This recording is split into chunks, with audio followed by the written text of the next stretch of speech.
आसाम के भाइयों बहनों और देशवासी भी, मैं बहुत महत्वपूर्ण काम आपके सामने रख रहा हूं। अब बिजली का बिल भी जीरो करने के लिए हम आगे बढ़ रहे हैं।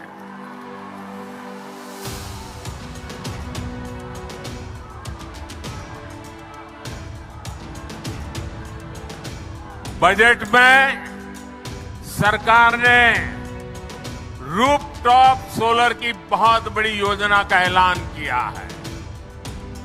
इस योजना के तहत प्रारंभ में 1 करोड़ परिवारों को सोलर रूफटॉप लगाने के लिए सरकार मदद करेगी। इससे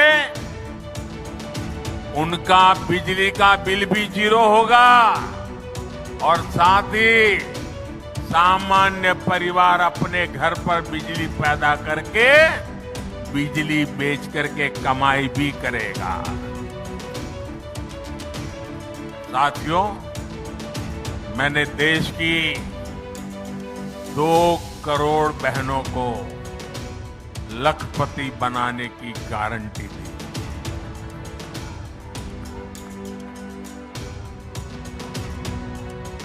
बीते वर्षों में जब मैंने हिसाब किताब लगाना शुरू किया तो मुझे प्राथमिक जो जानकारी मिली है, अब तक हम 1 करोड़ बहनें लखपति दीदी बन चुकी हैं। हमारे देश में सेल्फ हेल्प ग्रुप में काम करने वाली 1 करोड़ बहनें जब लखपति दीदी बनती है ना, तो नीचे धरती कितनी बदल जाती है। अब इस बजट में हमने लखपति दीदी बनाने के लक्ष्य को और बढ़ा दिया है। अब 2 करोड़ के बजाय 3 करोड़ बहनों को लखपति दीदी बनाया जाएगा। इसका लाभ असम की मेरी हजारों लाखों बहनों को भी जरूर होने वाला है।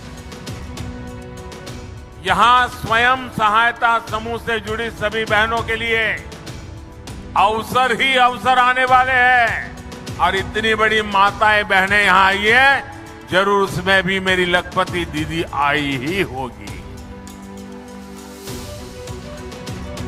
हमारी सरकार इस बजट में आंगनवाड़ी और आशा बहनों को भी अब आयुष्मान योजना के दायरे में ले आई। इससे उन्हें भी अब 5 लाख रुपया तक के मुफ्त इलाज की सुविधा मिल गई। जब बहनों बेटियों का जीवन आसान बनाने वाली सरकार हो, संवेदनशीलता से काम होता है। भाई और बहनों, मोदी जो गारंटी देता है ना, उसे पूरा करने के लिए दिन रात एक करने का हौसला भी रखता है। इसलिए आज नॉर्थ ईस्ट को मोदी की गारंटी पर भरोसा है। आज असम में देखिए, सालों साल से जो इलाके शांत थे, वहां अब स्थायी शांति स्थापित हो रही। राज्यों के बीच सीमा विवाद हल हो रहे हैं। भाजपा सरकार बनने के बाद यहां 10 से ज्यादा बड़े शांति समझौते हुए हैं। पिछले कुछ वर्षों में नॉर्थ ईस्ट में हजारों युवाओं ने हिंसा का रास्ता छोड़कर विकास का रास्ता चुना है। मैंने कई वर्षों तक असम में मेरी पार्टी के संगठन का काम किया है। मैं यहां हर इलाके में घुमा हुआ इंसान, और मुझे याद है उस समय जाने आने में एक रुकावट ये होती थी कि रोड ब्लॉक के कार्यक्रम, मंद के कार्यक्रम और गुवाहाटी तक के अंदर बम ब्लास्ट की घटनाएं मैं अपनी आंखों से देखता था। आज वो भूतकाल बनता चला गया है। तो लोग शांति से जी। असम के 7,000 से ज्यादा नौजवानों ने भी हथियार छोड़े हैं।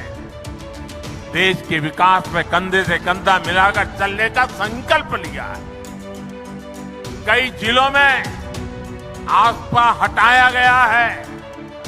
जो क्षेत्र हिंसा से प्रभावित रहे हैं, आज वो अपनी आकांक्षाओं के अनुसार अपना विकास कर रहे हैं और सरकार उनकी पूरी मदद कर रही है। साथियों, छोटे लक्ष्य रखकर कोई भी देश, कोई राज्य तेज विकास नहीं कर सकता। पहले की सरकारें ना बड़े लक्ष्य तय करती थी और ना ही अपने लक्ष्यों को प्राप्त करने के लिए उतनी मेहनत करती। हमने पहले की सरकारों की सोच को भी बदल दिया। मैं नॉर्थ ईस्ट को उसी तरफ विकसित होते देख रहा हूं जैसा पूर्वी एशिया को दुनिया देखती है। आज नॉर्थ ईस्ट होते हुए दक्षिण एशिया और पूर्वी एशिया की कनेक्टिविटी का विस्तार हो रहा है। आज यहां साउथ एशिया सब रीजनल इकोनॉमिक कॉरपोरेशन, उसके कोऑपरेशन के तहत भी अनेक सड़कों को अपग्रेड करने का काम शुरू हुआ है। आप कल्पना कीजिए, जब कनेक्टिविटी के ऐसे सभी प्रोजेक्ट पूरे होंगे तो हिस्सा व्यापार कारोबार का कितना बड़ा केंद्र बनेगा। मैं जानता हूं कि असम के नॉर्थ ईस्ट के हर युवा का भी यही सपना है कि वो भी पूर्वी एशिया जैसा विकास यहां देखे।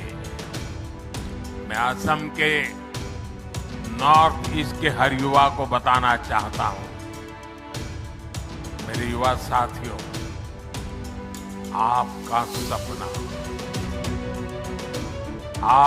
सपना मोदी का संकल्प है।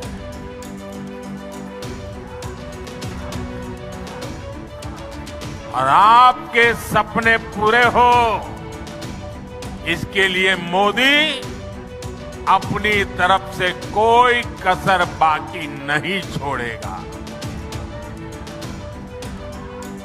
और ये मोदी की गारंटी है। भाइयों और बहनों, ये जो भी काम आज हो रहे हैं, इनका एक ही लक्ष्य है। लक्ष्य है भारत और भारतीयों का सुखी और समृद्ध जीवन। लक्ष्य है भारत को दुनिया की तीसरी बड़ी आर्थिक ताकत बनाने का। लक्ष्य है 2047 तक भारत को विकसित राष्ट्र बनाने का। इसमें असम की, नॉर्थ ईस्ट की बहुत बड़ी भूमिका है। एक बार फिर आप सभी को इन विकास परियोजना की बहुत बहुत बधाई। और अब तो मां कामाख्या के आशीर्वाद बहुत बढ़ने वाले हैं, बहुत बढ़ने वाले हैं। और इसलिए मैं भव्य दिव्य असम की तस्वीर साकार होती देख रहा हूं। साथियों, आपके सपने पूरे होंगे, ये हम अपनी आंखों से देखेंगे, मैं आपको विश्वास दिलाता हूं। फिर एक बार आप सबका बहुत बहुत धन्यवाद। दोनों हाथ ऊपर करके मेरे साथ बोलिए, भारत माता की, भारत माता की, भारत माता की, भारत माता की। बहुत बहुत धन्यवाद।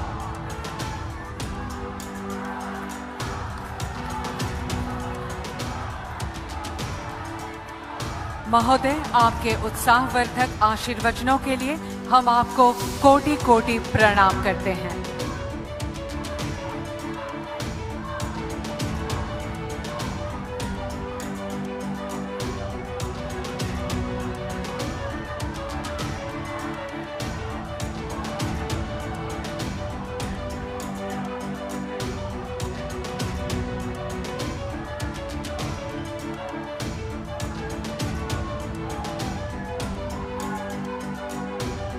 देवियों और सज्जनों, इसी के साथ हम इस भव्य समारोह का समापन करते हैं। धन्यवाद।